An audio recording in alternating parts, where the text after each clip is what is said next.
lot of folks don't really understand the importance of the locker room.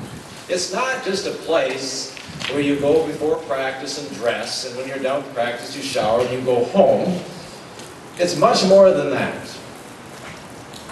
And what's so great about it is that, number one, it's an opportunity in that locker room to learn life lessons.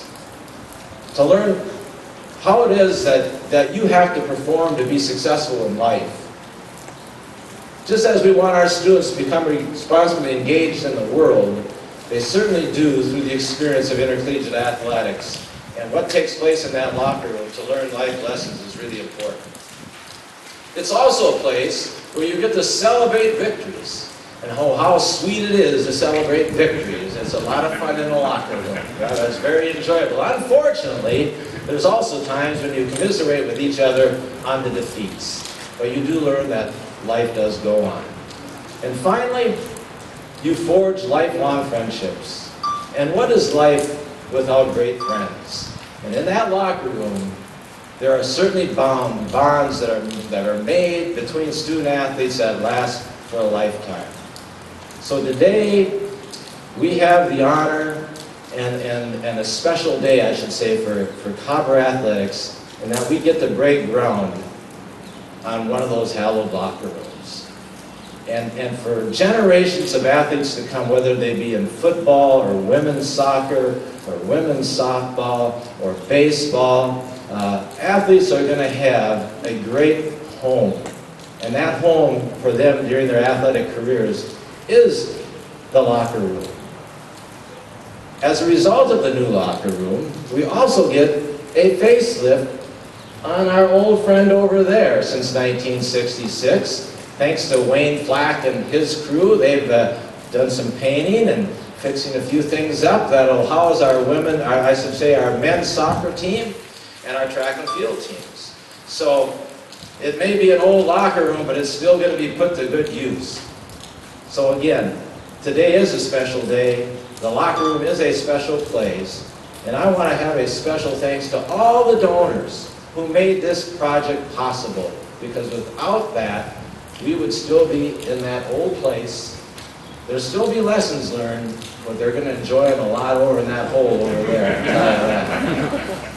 It is my pleasure now to introduce a student athlete who used that locker room and now will be coaching and teaching life lessons in the new one, our football coach, Horan.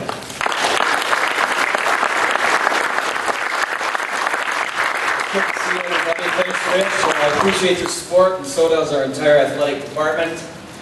The weather won't dampen our spirits on what we feel is a glorious day here at Concordia College, this day that I've been dreaming of for quite some time. On behalf of all other coaches in our athletic department, I want to say thank you, first and foremost, to everyone who has helped make this entire Update to Jake project a reality. Faith and family is at the core of who we are. And it sure makes me proud to say how time and time again, our Concordia family and friends who have incredible loyalty and faith in the mission of our college have stepped up to the plate to finish this project for all our current and future Cobbers to reap the benefits. Also, I'd be remiss if I didn't say thank you to Teresa Harlan and her entire advancement team, especially the two leads on this project, Gary Halgo and Larry Pappenfuss. As most of you know, Larry was our athletic director when this project began, and then he made his way over to the advancement office a little more than a year ago. Gary played football here at Concordia for Coach Christofferson and was on my staff in 2002 and 2003. I can't thank these two enough. Their support, organization, and persistence made all this a reality today. Thanks, Gary and Larry, for all your hard work, too. I also want to thank President Kraft and the Board of Regents for continuing to make this project a priority and seeing it through to the finish.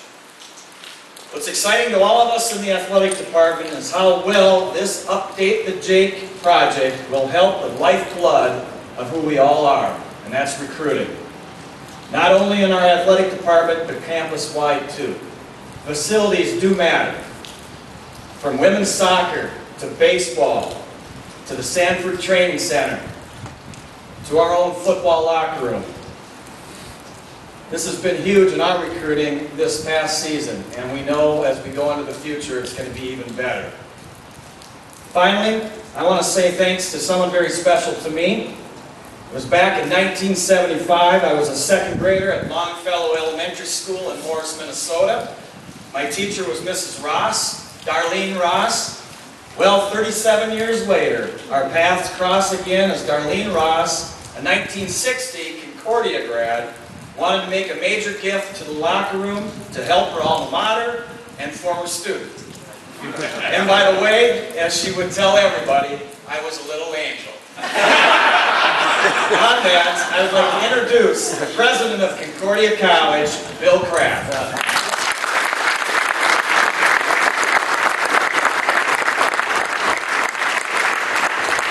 Thank you, Coach. Thank you, everyone. I was talking with Larry Knutson, the voice of the Cobbers, before I came up here this morning, and we were saying that there are things in our lives that we have to do, and there are things in our lives that we get to do. And this is one of the things that I get to do as president of Concordia College, to stand before you on this wet but celebratory day in the life of our athletic program and in the life of our liberal arts college. And what I get to do this morning is to say thanks. And so I want to say thanks to Larry Poppyfuss as our past athletic director. I want to say thanks to Rich Glas as our current athletic director. I want to say thanks to our coaches who represent the athletes who thrive here on the field and on the pitch. I want to say thanks to the honorary co-chairs of this drive, to Jim Christopherson and to Chris Koss. Thank you for your work on this project. And I want to lift up in particular this morning Wayne and Bev Thorson and Ron and Karen Offit, whose generosity as lead donors made the completion of this project possible. And I want to extend a special thanks to Dennis Millards, who's representing Sanford Health this morning, for their ongoing support of Cobber Athletics and for the training room in the locker room here. Dennis, thank you very much. And then finally, I get to announce, this is the other great thing about being the president, is that you get to announce the cool stuff. And so what I get to announce on this cool but wonderful morning is that the locker room will be complete in the spring of 2014, and we'll have the dedication of the locker room at homecoming that fall. Congratulations to all who have worked so hard. A great morning, a great day for Concordia College. Thank you all.